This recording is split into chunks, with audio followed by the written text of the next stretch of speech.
Blind BBC reporter knocks thief bike after botched theft attempt.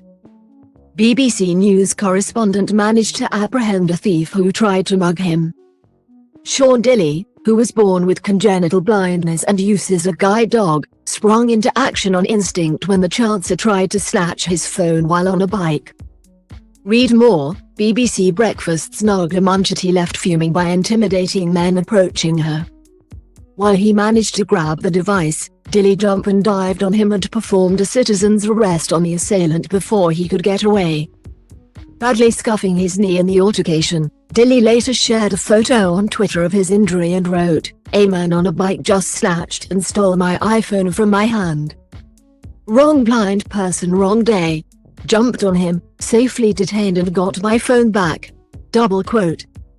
Quite a few cuts and bruises, but tweeting on the phone he stole, and I recovered.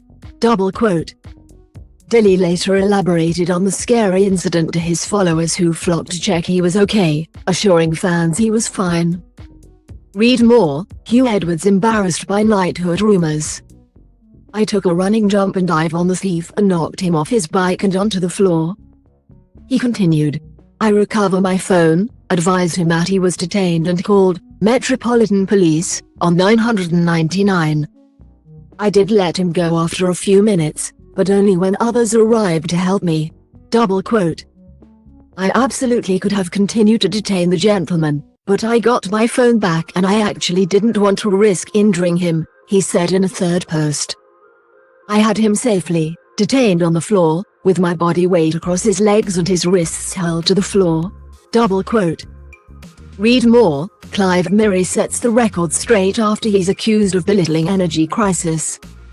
"I am actually quite sore, and obviously I'd advise anyone to physically detain someone is risky and probably not worth it. However, I'm so glad I did," he wrote in a fourth. In other posts in response to fans, he said he felt he may have been a target as the assailant could see he was blind and saw him as an easy target. "I think the gentleman had the shock of his life," Dilley wrote.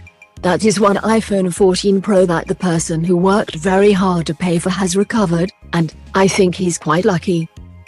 I do know what I'm doing and I do know the legals. Someone else probably would have reacted more harshly." He noted that he hoped the altercation would result in the thief questioning his career choices. Watch. Sammy the guide dog takes final walk before retiring. BBC News.